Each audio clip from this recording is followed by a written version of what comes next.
Banyak kali kita melakukan sesuatu yang baik buat anak, buat suami, buat istri, buat teman, buat sahabat, buat orang di sekeliling kita.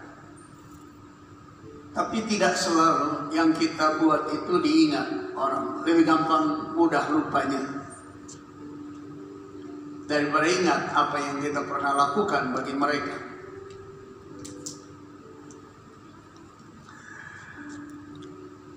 Dan ini sering membuat kita sedikit kurang hati, rasa sedih, rasa sayang diri.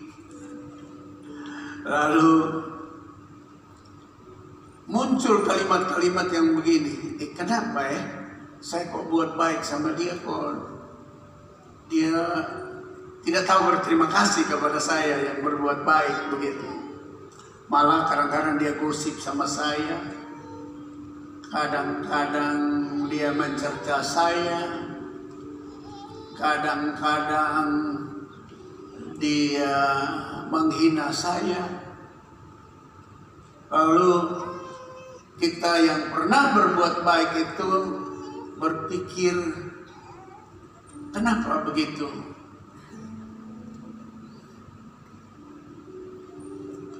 Lalu akhirnya bisa tumbuh pemikiran, orang ini tidak tahu berterima kasih, jadi satu waktu biar saya hajar dia begitu, atau saya tegur dia dengan keras, atau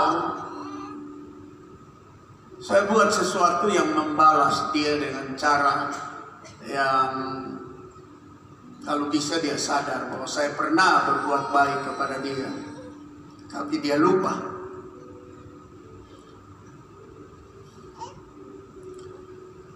Nah, Bapak Ibu, saudara-saudara, saya mau antar kita untuk lihat satu kisah menarik dalam Alkitab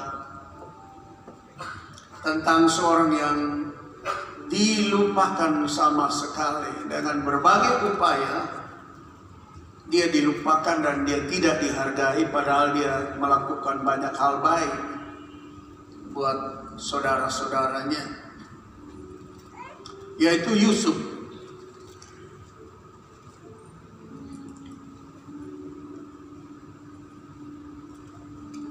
Joseph was forgotten by his brothers by being thrown into a deep well and dry well.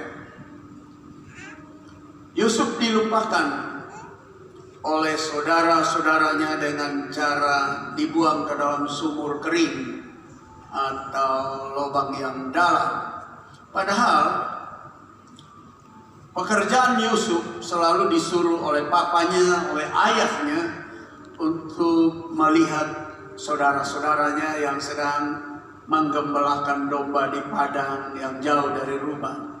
Dan sudah jadi tradisi Yudaisme, ketika seorang anak disuruh pergi atau seorang saudara disuruh pergi melihat saudara-saudaranya yang menggembalakan itu, dia tidak pergi dengan tangan kosong, biasa bawa bekal untuk mereka yang bekerja.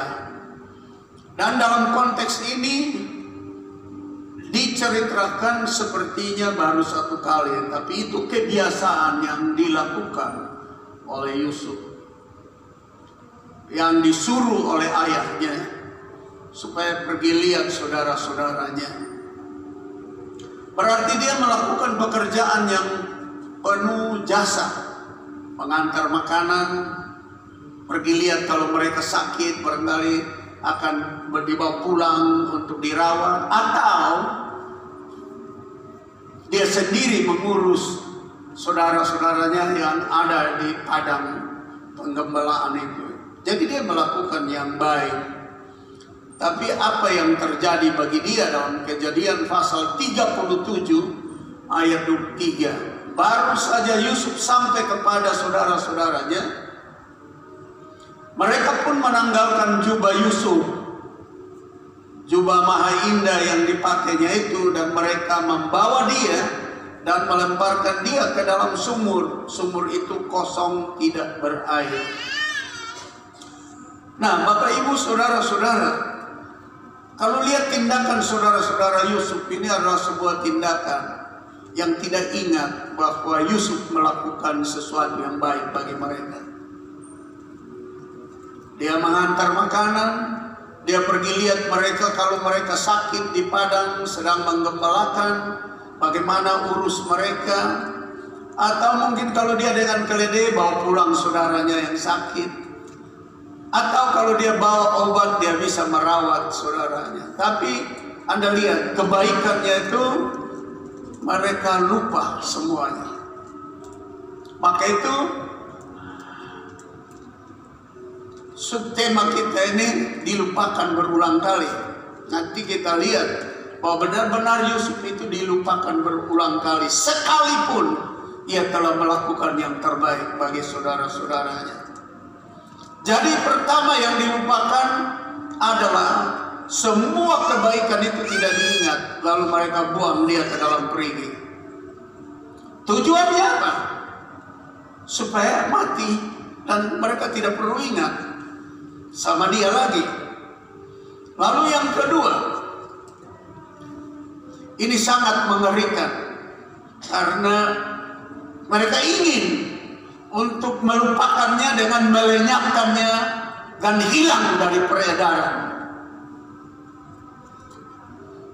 Bayangkan, tindakan ini adalah sebuah tindakan yang benar-benar berupaya untuk hilang dari ingatan mereka. Yusuf itu tidak diingat, dilupakan sama sekali.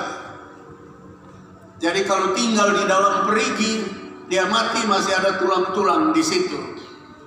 Tetapi kalau jual sama dia, pergi jauh dari negara mereka, maka dia sudah pergi dan lenyap. Yusuf dilupakan oleh saudara-saudaranya dengan cara dijual kepada saudagar Midian. Yusuf was forgiven by his brothers and was sold, sudah terjual to Midian merchandise. Jadi dia jadi barang dagangan yang jual supaya pergi tidak ada lagi. Jadi langkah melupakan dan menghilangkan jejak daripada Yusuf. Ini perilaku yang betul-betul kalau kita duduk dan renungkan, kenapa orang yang berbuat baik selalu dibalas dengan tidak baik? Kenapa orang yang melakukan sesuatu yang baik selalu mendapatkan tindakan yang tidak menarik seperti ini? Nah, memang tindakan tak menarik ini diawali pada satu waktu Yusuf bangun tidur dan dia cerita mimpinya kepada ayahnya dan ibunya. Dia bilang, saya mimpi bahwa ada jumlah berkas gandum sesuai dengan saudara-saudaraku. Mereka sujud menyembah saya. Lalu papa dan mamanya bilang, papanya bilang, wah, itu artinya saudara-saudaramu sujud engkau itu. Mana bisa begitu? Engkau anak yang paling muda kok bisa jadi begitu.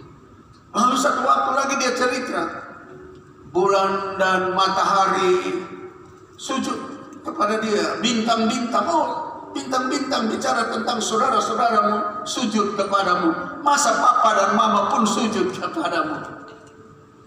Mungkin cerita itu yang mereka mimpi itu yang mereka tafsir, membuat semua kebaikan daripada Yusuf itu dilupakan sama sekali.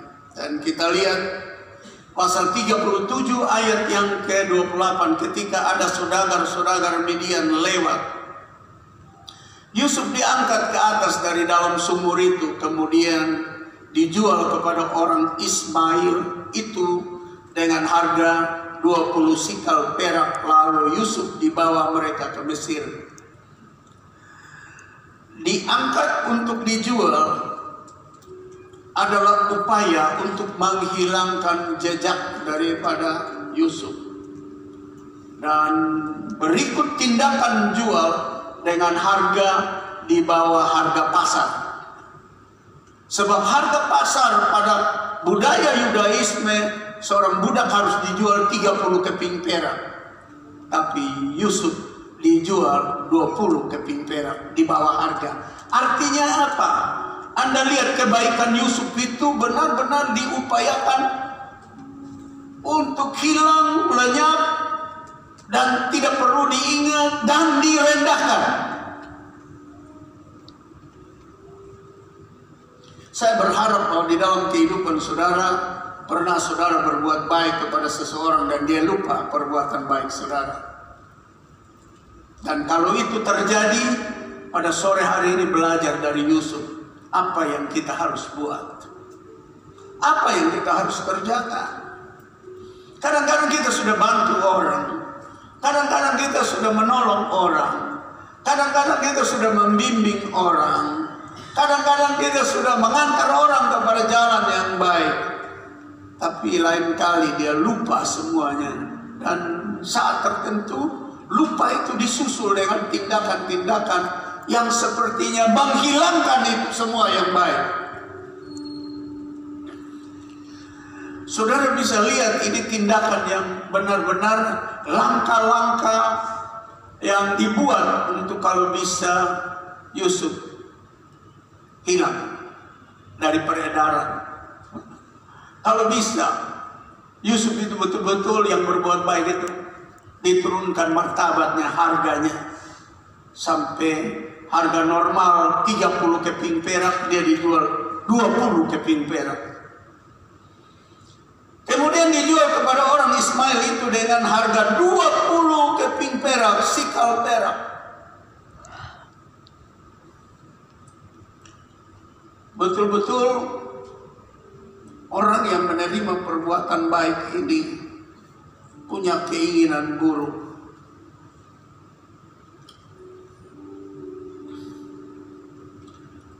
Saya mau supaya kita lihat bagaimana Yusuf ini yang selalu berbuat baik. Ada begitu banyak upaya untuk menghilangkan dia, melupakan dia. Setelah orang-orang Ismaili atau orang Midian ini tiba di Mesir, mereka jual lagi dia. Aduh, kasihan ya. Padahal dalam perjalanan itu, dalam tuturan perjanjian lama dan budaya orang Yahudi, seorang budak itu dia tidak pernah melawan tuannya. Nah, ini orang Ismaili, orang Midian sudah beli dia sebagai budak. Dia harus ikut semua perintah. Dia disuruh kerjakan apa, dia mesti kerjakan sepanjang jalan. Dia disuruh melakukan apa, dia ikut saja, taat saja. Artinya dia lakukan. Statusnya sebagai budak, dia tidak boleh melawan tuannya. Dan kita tahu nanti kita temui bahwa ternyata Yusuf ini benar-benar orang baik sehingga disertai oleh Tuhan. Yang ketiga, setelah dia buat baik kepada saudara-saudaranya, mereka upaya melupakan dia. Setelah dia buat baik kepada pedagang Ismaili, mereka juga berupaya melupakan dia. Mereka jual dia. Dia dijual berulang-ulang kali. Seorang yang baik. Yusuf dilupakan dengan dijual lagi kepada seorang pengawal istana Firaun bernama Potifar. Yusuf was forgotten and sold again to a guard in the Pharaoh palace named Potifar, yang bernama Potifar. Kalau kita ikut cerita ini, ada orang baik yang dilupakan berulang-ulang kali. Rasanya kalau ikut kedagingan, kapan saya mau balas ini manusia-manusia tidak sopan, tidak santun, tidak tahu berterima kasih, tidak tahu membalas budi. Kok saya dibikin seperti ini? Kejadian 39 ayat 1, adapun Yusuf telah dibawa ke Mesir Dan Potifar seorang Mesir, pegawai istana Firaun, kepala pengawal raja, membeli dia dari tangan orang Ismail yang telah membawa dia ke situ. Dia budak yang baik. Kenapa dia jual? Langkah-langkah menghilangkan jejaknya dan melupakan orang baik. Jadi kalau dalam hidup saudara mengalami hal ini, sabar itu perlu. Sabar itu perlu. Terlebih kepada orang tua lebih dahulu ya. Anda telah melakukan yang terbaik bagi anakmu, tapi kalau mereka kurang ajar dan lupa sama engkau, sabar. Sabar.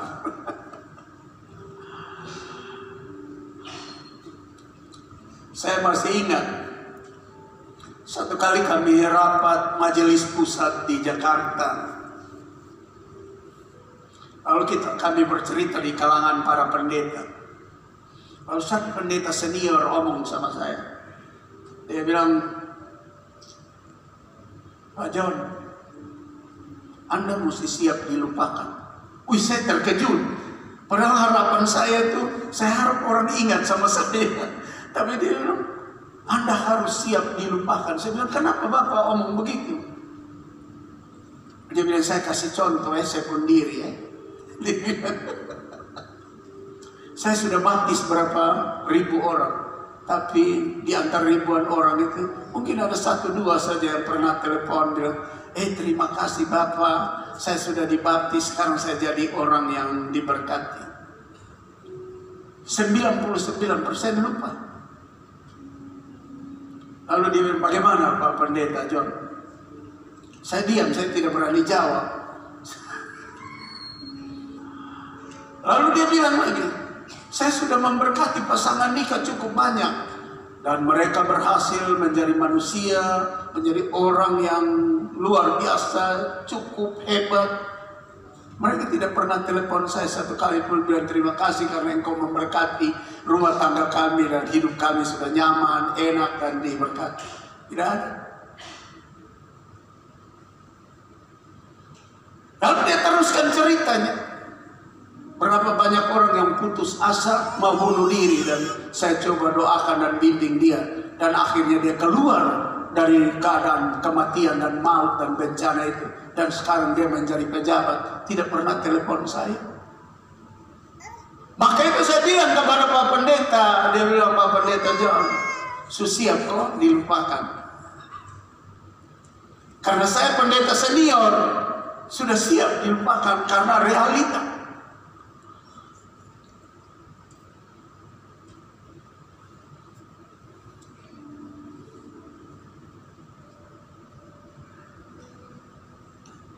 Adapun Yusuf telah dibawa ke Mesir dan Potifar seorang Mesir, pegawai istana Firaun, kepala pengawal raja, membeli dia dari tangan orang Ismail yang telah membawa dia ke situ. Dia sudah berbuat baik sepanjang perjalanan dari tanah Yehuda ke Mesir. Mereka melupakan dia punya kebaikan, lalu mereka lepas dia sebagai barang murahan kepada Potifar.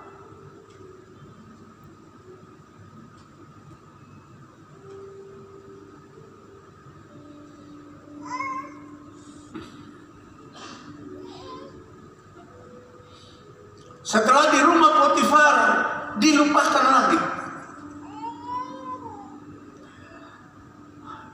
Joseph was forgotten by Potifar even though he had done many things good in his palace.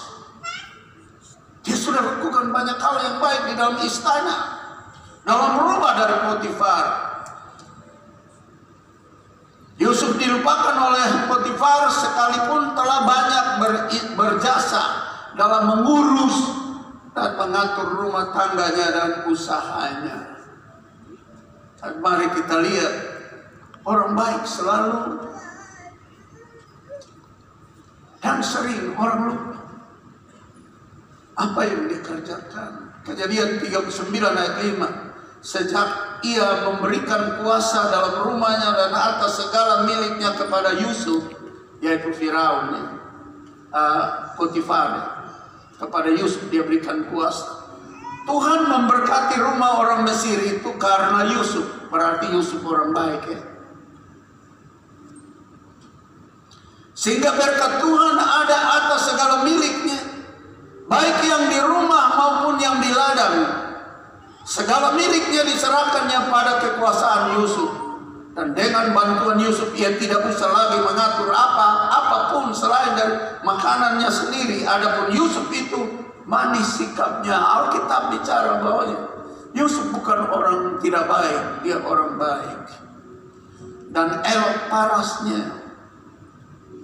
Sudah melakukan yang baik.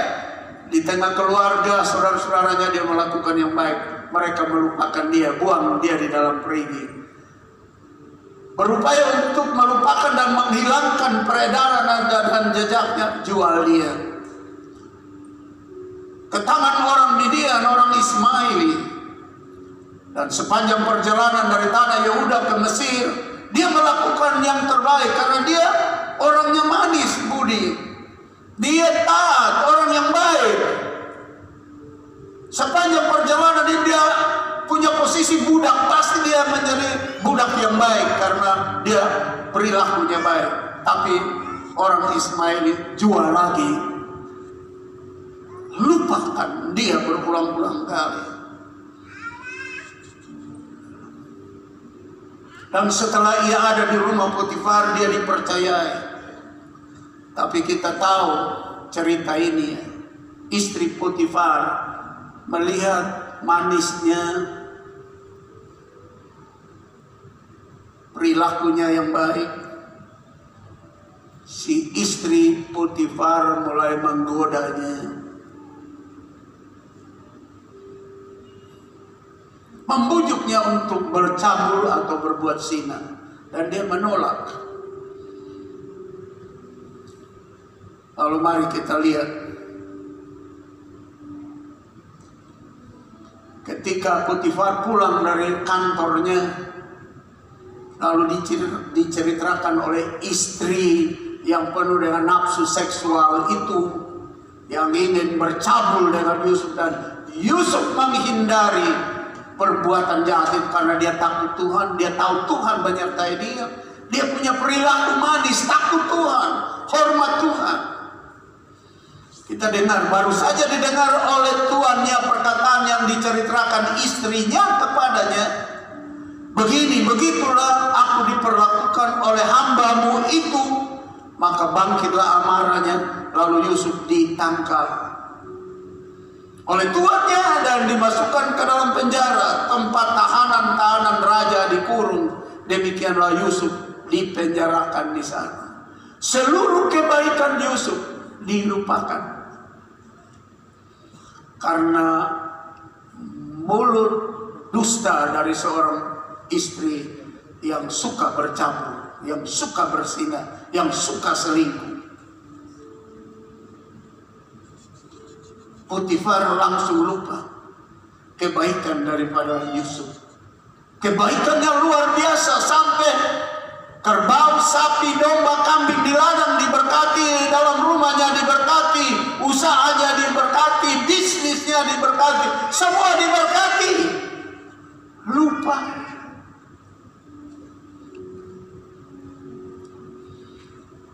Saudara bisa bayangkan kira-kira apa yang terjadi dalam hati Yusuf ketika dia ada di penjara. Dia merenung, saya dilupakan oleh saudara-saudaraku, dibuang di perigi. Lalu untuk menghilangkan jejak, mereka jual sama saya supaya benar-benar terhapus dari ingatan. Setelah ia menjadi budak orang Ismaili, budak selalu taat kepada pemiliknya, yaitu yang membeli dia. Dan kita lihat perilaku daripada Yusuf, dia orang baik. Heran, kenapa mereka tidak mempertahankannya dan mereka jual lagi ke Potifar? Berarti mereka ingin melupakan orang yang berbuat baik kepada mereka. Sampai di tangan Potifar lagi. Firman Allah dengan jelas bahwa kehadirannya mendatangkan berkat, rahmat, damai, sejahtera. Waktu dapat laporan dusta dari si istri yang suka bercabul, yang suka bersinah, yang suka selingkuh, tanpa dia buat penelitian, dia lupa seluruh kebaikan Yusuf. Dia dilemparkan ke dalam penjara. Saudara-saudara yang saya kasih dalam Tuhan Yesus Kristus, saya rasa bahwa kehidupan kita yang ada dalam ruangan ini yang pernah berbuat baik kepada sesama, mungkin tidak pernah melakukan yang seburuk ini kepada saudara, tapi mungkin pernah melakukan hal-hal yang melukai hati saudara.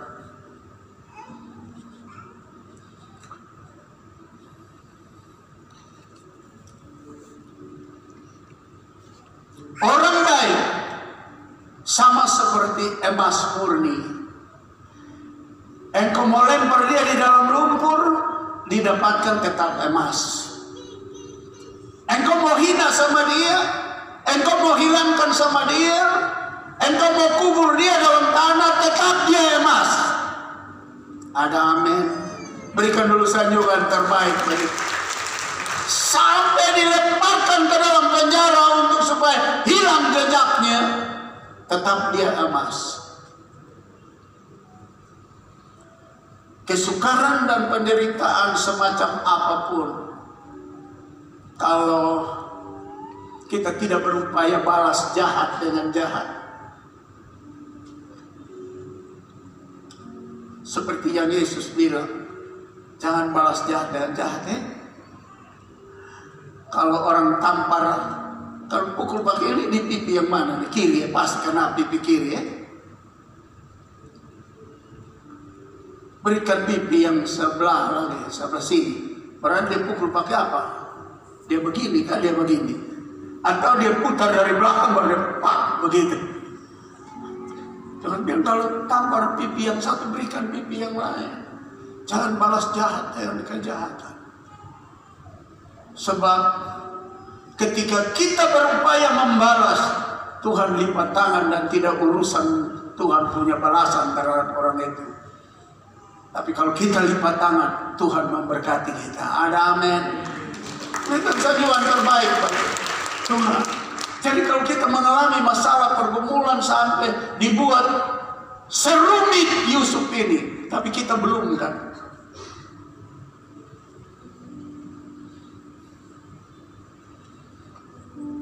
Ketika dia ada di dalam penjara, ada dua orang bermimpi. Juru roti raja dan juru minum raja Firaun. Tidak tahu mereka salah apa, saudara baca nanti saudara temukan.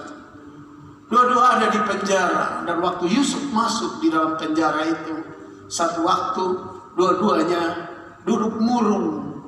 Lalu Yusuf datang kepada kedua-duanya. Lalu Yusuf bilang, kenapa kamu murung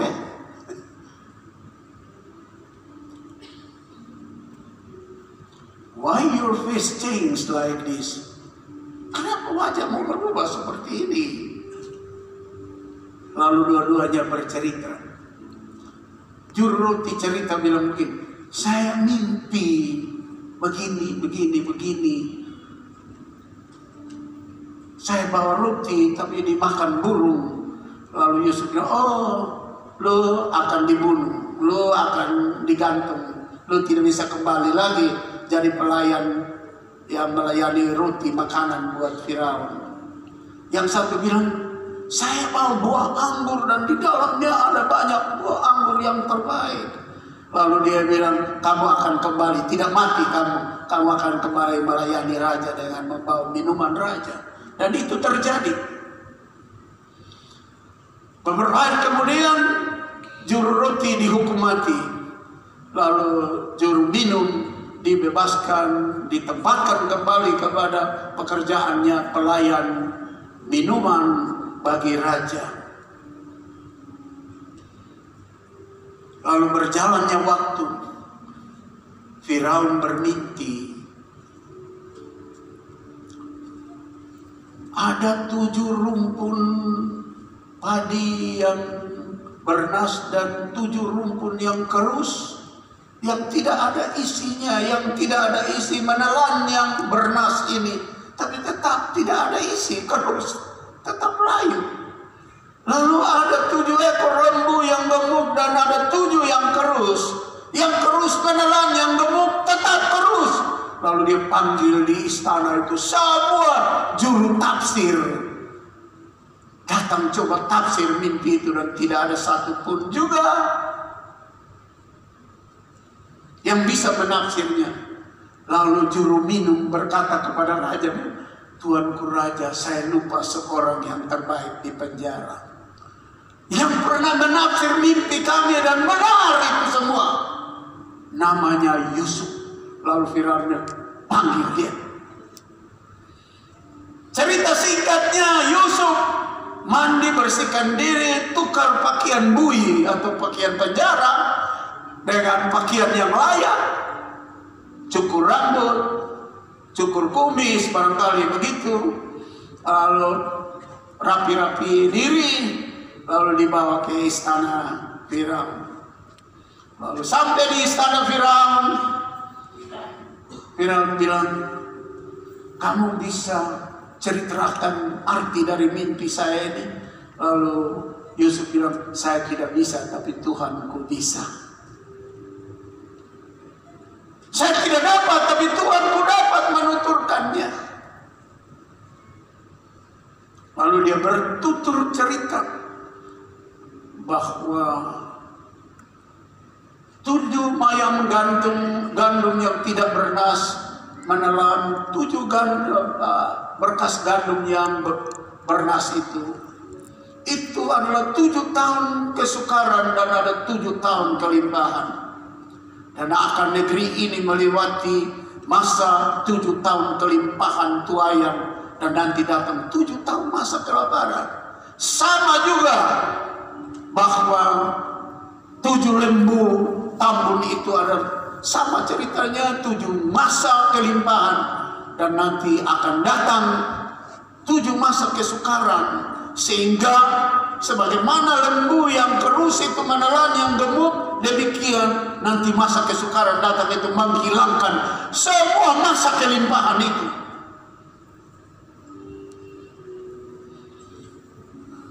Lalu Firaun bilang kepada bupati-bupatinya, gubernur-gubernurnya, pejabat tinggi dalam kerajaan, "Dari mana kita dapat orang seperti ini?" Sebab Yusuf bilang, "Segera cari orang yang bisa mengurus ini, sebab kelaparan kelimpahan 7 tahun lalu akan diikuti dengan kelaparan 7 tahun, dan kelaparan itu akan menghabiskan kelimpahan 7 tahun itu. Cari orang yang cerdas untuk memimpin negeri ini supaya negeri ini selamat."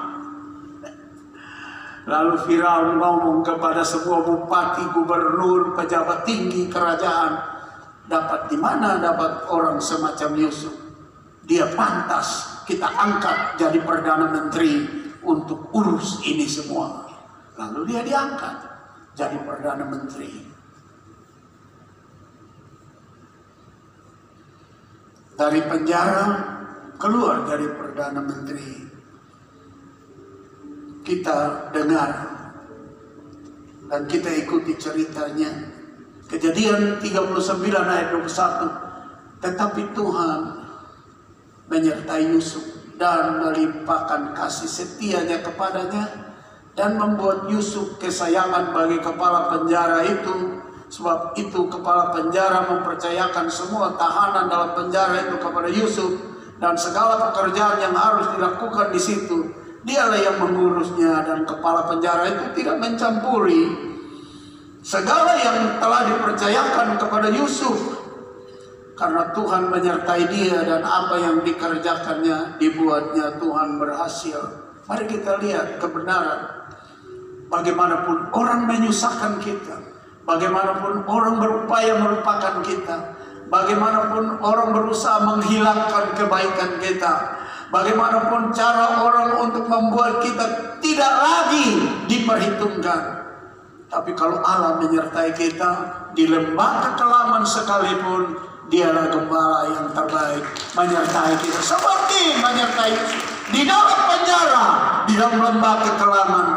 Dia diberikan berkat, jabatan, dan pangkat, dan ditempati dengan punya kesaksian yang menarik sesuai dengan apa yang dikatakan dalam Mazmur pasal 23 itu. Aku tidak takut bahaya kalau hatiku lurus dengan Tuhan.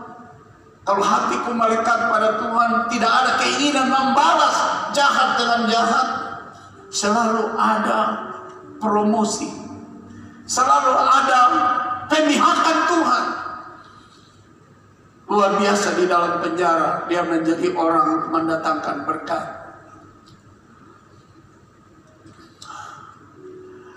Juga orang baik dan takut Tuhan tidak melupakan mereka yang melupakannya dengan tetap berbuat baik kepada mereka. Itu orang yang disertai Tuhan ketika mereka dihina, tidak dihargai, tidak mendapatkan perlakuan yang baik, berupaya untuk menghilangkan semua perbuatan baiknya, dan berupaya untuk menghilangkan semua sikap dan sepak terjangnya yang berarti bagi kita. Firman Tuhan berkata, sesudah itu mereka, jadi ini dia sudah jadi Perdana Menteri ya. Jadi kelaparan menimpa seluruh negeri. Lalu semua orang datang minta makanan di Mesir. Dan waktu itu yang berkuasa adalah Yusuf. Termasuk yang datang adalah saudara-saudaranya yang melupakan dia, berupaya menghilangkan jejaknya, berupaya supaya dia lenyap dari ingatan mereka. Yang sangat menarik, waktu saya baca ini saya merenungkan.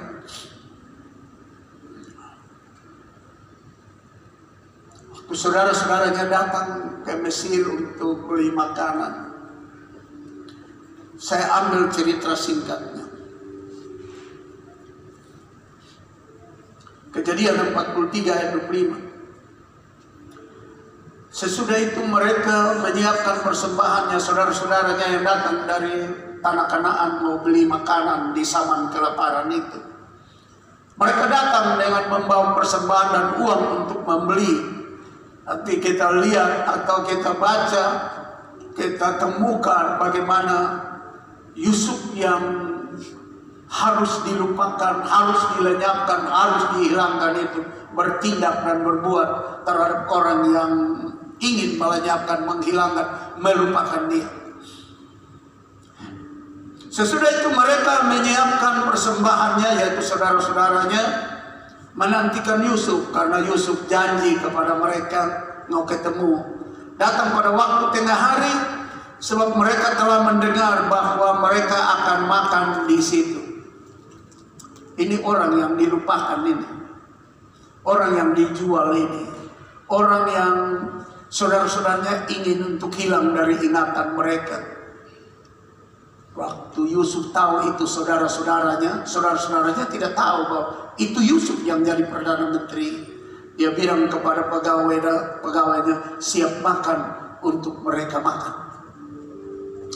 Ini yang disebut hati seorang yang melekat kepada Tuhan.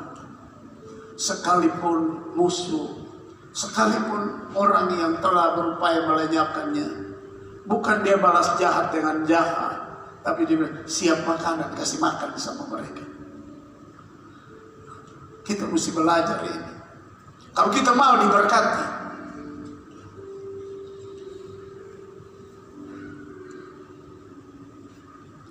ketika Yusuf telah pulang, mereka membawa persembahan yang ada pada mereka itu kepada Yusuf di dalam rumah, lalu sujud kepadanya sampai ke tanah, menggenapi mimpi Yusuf. Mereka akan sujud seperti mayang gandum itu yang sujud, seperti bintang dan bulan dan matahari sujud kepada dia. Sesudah itu ia bertanya kepada mereka, apakah mereka selamat?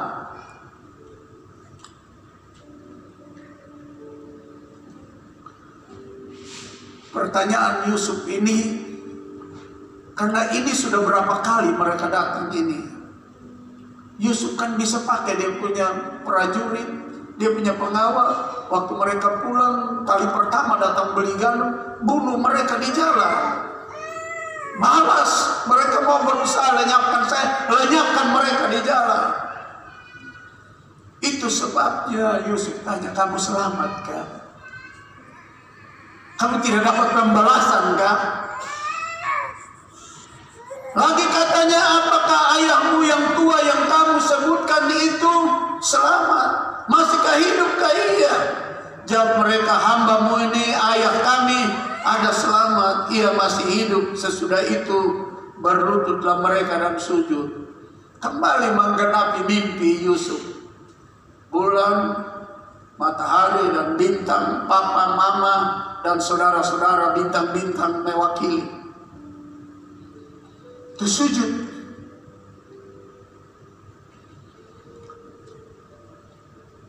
Saya lanjut bacaan ini. Ketika Yusuf memandang kepada mereka, dilihatnya lah Benyamin adiknya.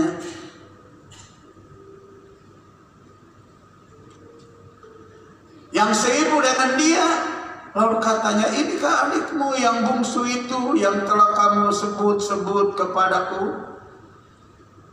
Lagi katanya, Allah kiranya memberikan kasih karunia kepadamu, anakku. Lalu segeralah Yusuf pergi dari situ, sebab hatinya sangat terharu, merindukan adiknya itu, dan dicarinya lah tempat untuk menangis. Ia masuk ke dalam kamar, lalu menangis di situ.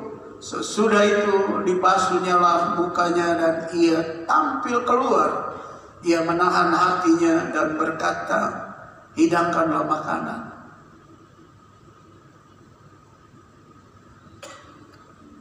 Orang yang melekat pada Tuhan menghadapi orang yang pernah menyangkal dia, melupakan dia. Bukan dia berupaya untuk membalas, tapi dia meratapi perilaku mereka.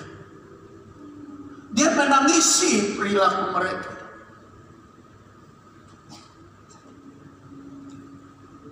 Kalau kita menghadapi orang yang melakukan buruk terhadap kita, jangan berusaha balas. Tangisi mereka di hadapan Tuhan. Ada amin. Berikan dulu sanjungan terbaik. Dan upaya memberikan sesuatu seperti Yusuf memberikan mereka makan. Mereka belum tahu itu saudara mereka yang mereka jual. Mereka belum tahu. Saudara mereka yang mereka sangkali, lupakan, berupaya untuk hilang jejaknya.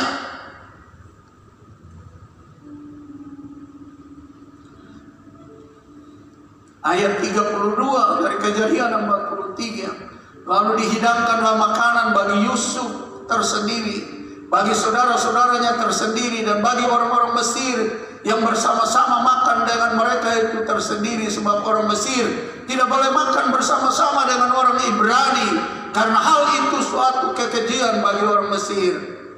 Saudara-saudaranya itu duduk di depan Yusuf, dari yang sulung sampai yang bungsu, sehingga mereka berpandang-pandangan dengan heran. Kenapa mereka heran?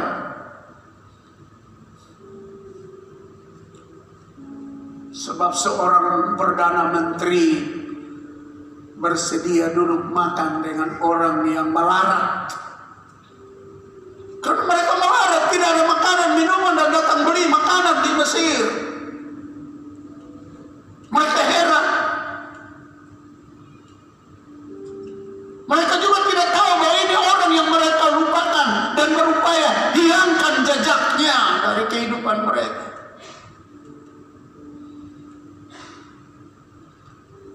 Lalu disajikannya kepada mereka hidangan dari meja Yusuf. Tetapi yang diterima Benyamin, itu dia punya adiknya, adalah 5 kali lebih banyak daripada setiap orang yang lain. Lalu minumlah mereka dan bersukaria bersama-sama dengan dia.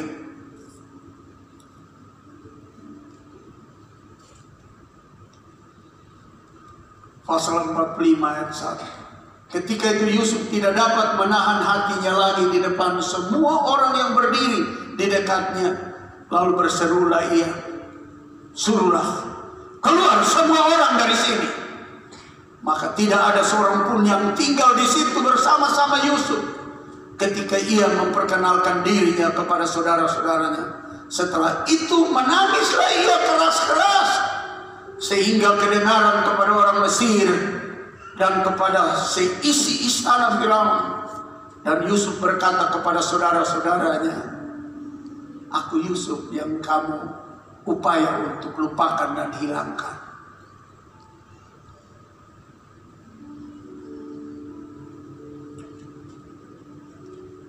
Setelah kasih makan, kasih minum, duduk sama-sama.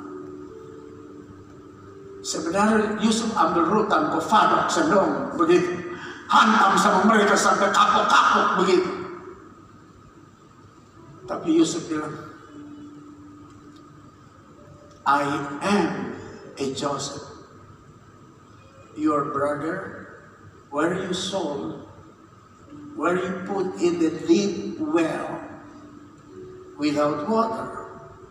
Ini saudaramu Yusuf, yang engkau buang di dalam perigi tanpa air, yang engkau jual itu.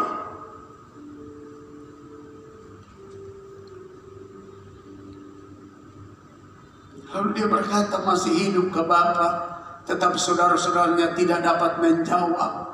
Karena dalam otak mereka Yusuf kan sudah dilupakan, sudah hilang kan. Sudah lenyap.